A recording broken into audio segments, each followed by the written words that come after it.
Think about where you had been with your crow pose as your chance to come back into it and just to feel the willingness of your body into flexion before we go back into extension.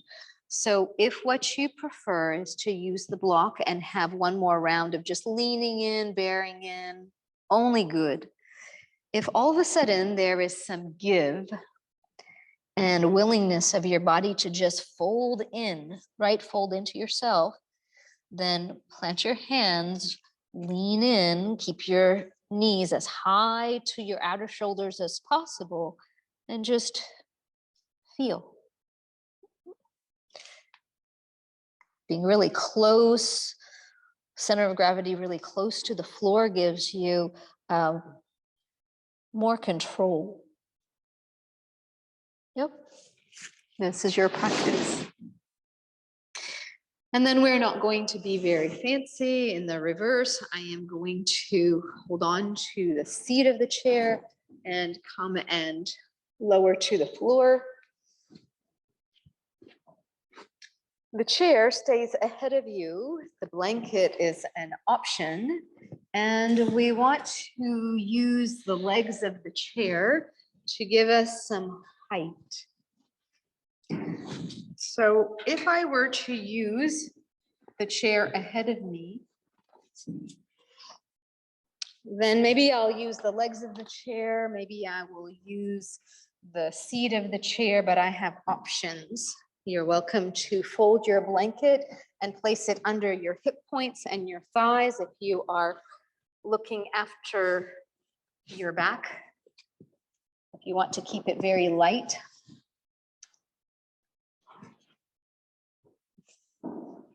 But after that deep squat,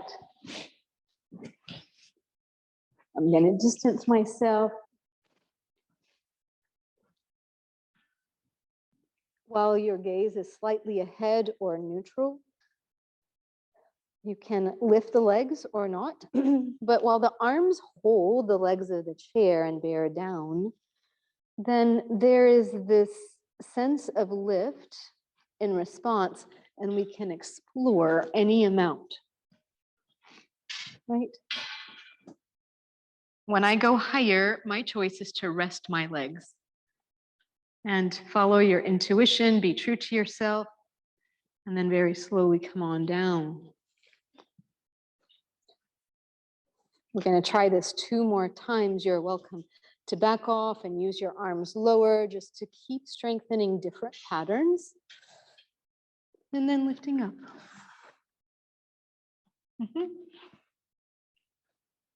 And release. Breathe. And one more time.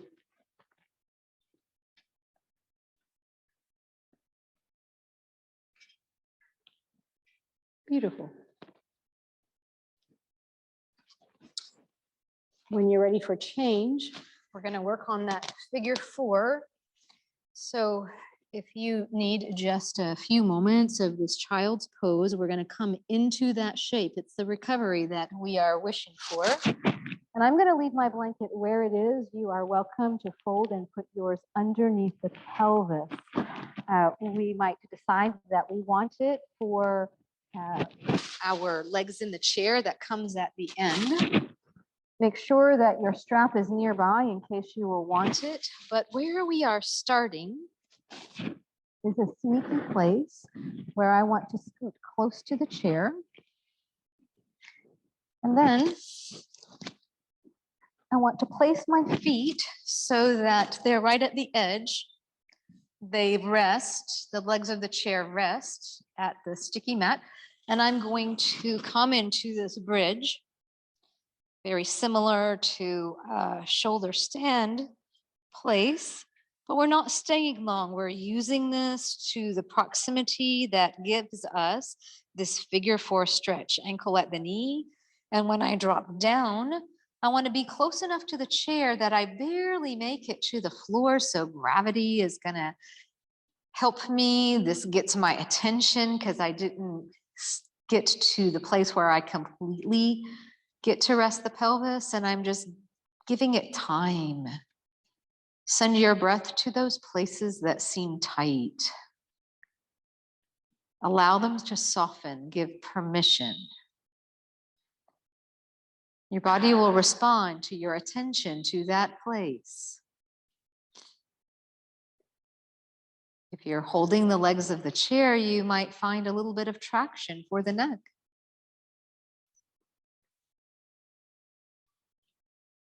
If you allow yourself this as a homework practice, I would encourage that the chair could be against the wall, and then you could really rest with it. Building time. Let's stay 2 more breaths. Anticipate that the second side is going to be different. So as you put your feet in the seat of the chair and lift and tuck the shoulders underneath you, if this is the easier side, you might want to wiggle your way closer. As you get to know yourself, you will know what to anticipate, how to distance yourself. That regardless if you're a little bit higher, it is all good. Gravity is going to help you here.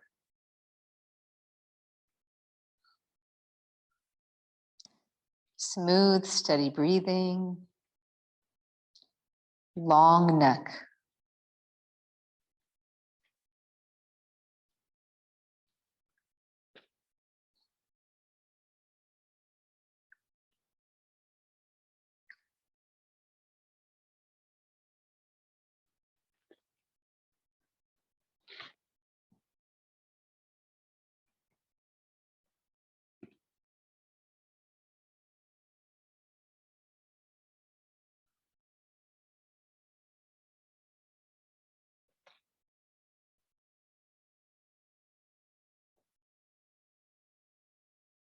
As you put your feet back on the chair, drape the legs over and just check out and notice if the height of the chair is right for you.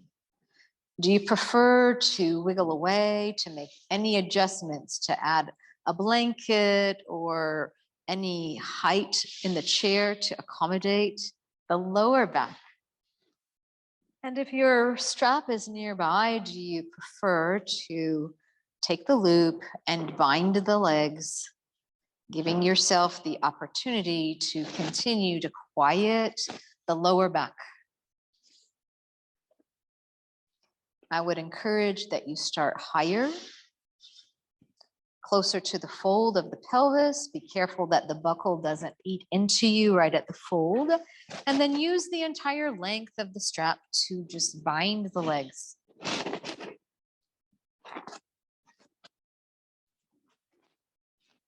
Bring it in.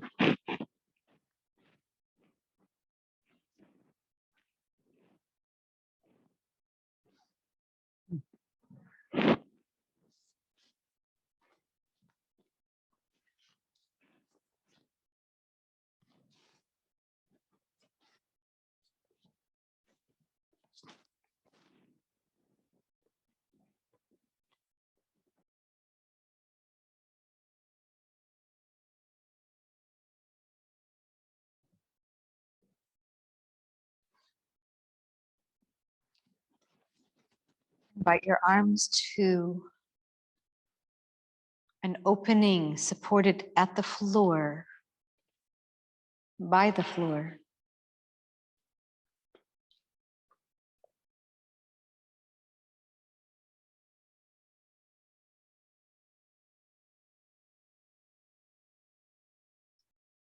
Bring your mind to belly breathing, watching the belly fall and rise, keeping the breath smooth and steady.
When you're ready, bring your knees in and place your feet so that they are heels perhaps hanging closer to the edge of the chair.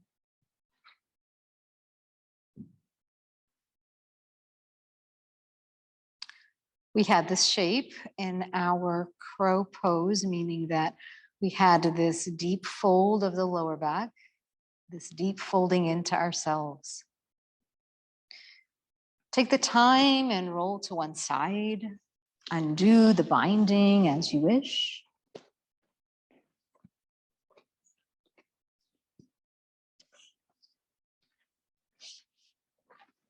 Give your body a little bit of time to shift and adjust.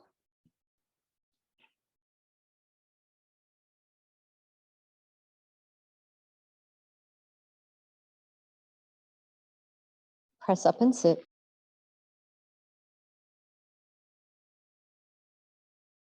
Namaste.